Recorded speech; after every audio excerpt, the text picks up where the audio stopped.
Some are calling it the second coming of Donald Trump. Well, Donald John Trump will take the oath of office shortly after noon today, and armed with a very long list of priorities, he plans to hit the ground running. CBN's David Brody explains. 8 years ago today, Donald Trump took the oath of office and now becomes only the second president to win a non-consecutive term. Now he's back with an aggressive agenda and a new strategy, according to Trump's first White House press secretary, Sean Spicer. 4 years out of office have really given him an opportunity to think through the agenda that he wants to get done. And the way I look at it is there's three components to that. There's the people, the process, and the policy. In other words, Trump is surrounding himself with people he knows and trusts, rather than depending on the D.C. establishment. They are aware of the obstacles to overcome in getting his legislative agenda implemented. In the first 100 days, there are three main priorities: passing a border security bill that includes funds to finish the border wall and his mass deportation plan. Number two, repealing big portions of Joe Biden's signature climate bill to clear the way for his energy initiatives. And three, ensuring that the tax cuts he signed into law are extended. As we saw with Trump's first tax cuts when it was passed in 2017, in 2018 and 2019, there was significant economic growth as a result. There was also more tax revenue coming in to the federal government. And so I think if Donald Trump is looking for ways that he can make sure that we're looking at 3% or 3.5% or even 4% growth in this country, yes, tax reform is an important way to do that. When it comes to executive orders, there's talk that the 47th president could sign 100 or more on day one. The list includes a crackdown on illegal immigration, energy development, and regulations stating there are only two genders. And that's just the beginning of a likely whirlwind of activity that will continue for the next 4 years. Incoming Press Secretary Caroline Leavitt will be the main person tasked with communicating the agenda. Spicer shares tips from his experience at the podium. I would say to her and everybody else, not that they need my advice, but Donald Trump has a very clear vision of what he wants done, how he wants it done, and how he wants it communicated. And so before you go rolling things out, make sure you check with him. The president-elect has said himself to expect pardons for those involved on January 6th. Also, possible expansion into Greenland and the Panama Canal, plus peace deals in Ukraine and the Middle East. And add to all of that, getting all of his cabinet members confirmed as quickly as possible. Gordon? Well, David, I'm hearing as many as 200 executive orders are in his pocket. And likely he'll start signing right after he gets sworn in. He's not even going to, he's going to do it immediately.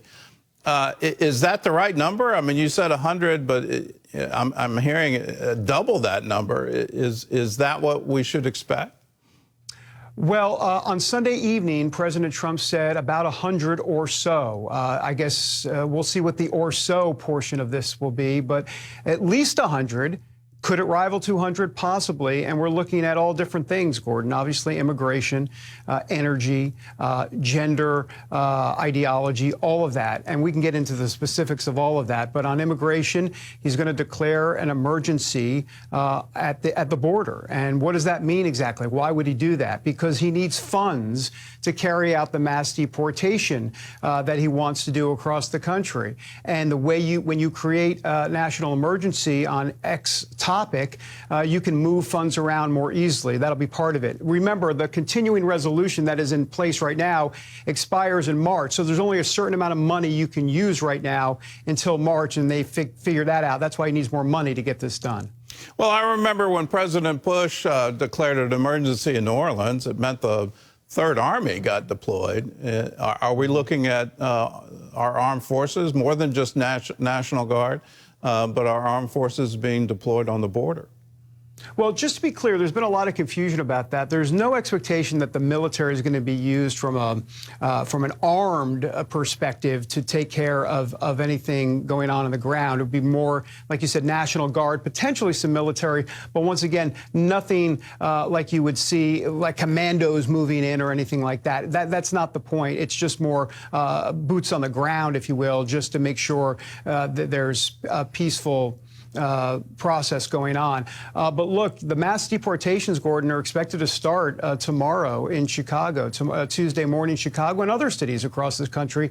And the reason you wonder, well, why Chicago specifically? Well, the mayor there has specifically said he's going to get in the way. They are a sanctuary city, and he's not going to let the federal government and ICE agents come in and do that. Well, that raises a constitutional question because, remember, the federal government is in charge with enforcing immigration in this country. So Tom Homan, who's going to be the border czar, has said, well, wait a minute, actually, we'll take you to court over that. So I see a legal fight brewing here between mayors of sanctuary cities who say, not on my dime, not on my watch, and the federal government. Let's talk about legislation. You got slim majorities in the Senate and the House, and so I assume acting quickly is the order of the day. Trump has called for one beautiful bill. I assume it's going to be one big, beautiful bill. So what can we expect in legislation? Well, talking to insiders here in Washington, there's a sense that the bill would start as one beautiful bill and then potentially end up as two mini beautiful bills. Who knows exactly how this is going to go? But in Washington, if you don't have the votes, you don't have the votes. And the one beautiful bill, what we're talking about specifically is budget reconciliation. I know it's a lot of syllables and a lot of words. Well, actually, it's only 2 words, but a lot of syllables. And within budget reconciliation, the reason they're doing it this way is because you only need 50 votes in the Senate, not 60, to get it passed, and you only need a simple majority in the House of Representatives. So it's the easiest way to get a lot of what he wants accomplished done quickly in the first 100 days. Remember, Gordon, in the first term with President Trump, the administration, spent a good 6 months or so trying to repeal Obamacare, and then John McCain gave the big thumbs down, and that was the end of Obamacare. So they are determined not to repeat that this time. That's why they want the one big beautiful bill, to get it all going, hopefully by April or so, to get it passed, which would be, what, about 90 days in or so. So we'll see if that happens.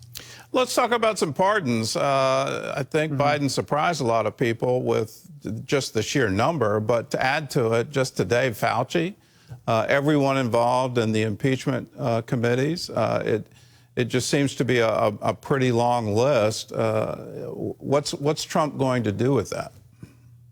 Well, first of all, as you might imagine, he'll have a few things to say about that later today or even on Tuesday. I mean, but the fact that this is unprecedented, that Anthony Fauci would be pardoned, of course, a lot of conservative critics will say, well, there you go.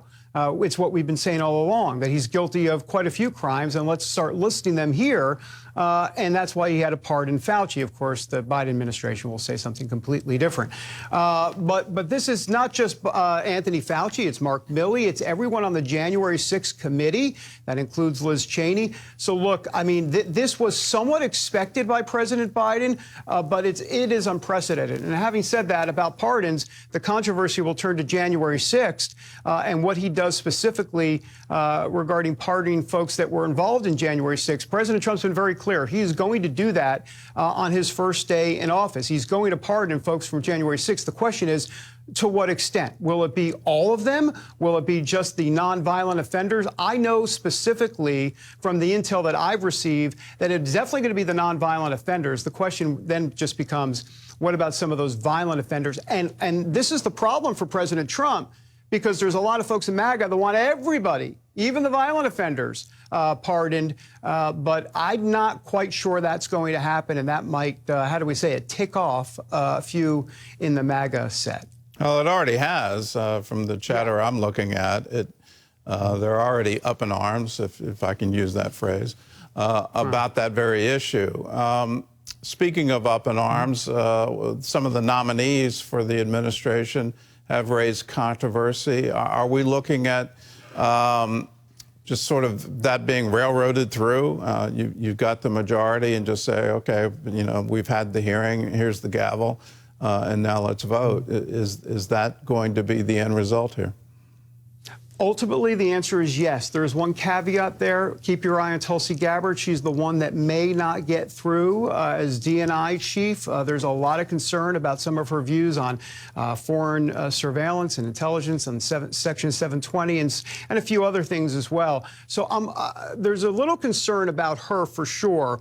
Other than that, it's all pretty much looks like it's going to happen. And as a matter of fact, what you're going to see later this afternoon on Monday is Marco Rubio will get confirmed. He'll be the first cabinet member confirmed, the Secretary of State.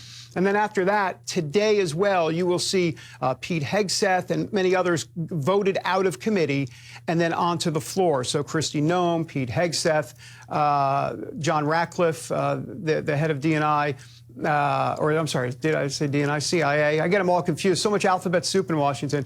But you'll see all of those folks voted out of committee, which means floor votes expected in the coming days, Gordon. Well, get your alphabet on, because this is going to be a race. If what I'm seeing, it's literally going to start this afternoon. And as soon as the hand goes on the Bible and one hand goes in the air and the swearing in happens, the change is going to be absolutely immediate. So, yeah. I do want to just say one last thing. You mentioned the Bible. 2 Bibles that Donald Trump will be sworn in on today. The Bible that his mother gave him and the Lincoln Bible.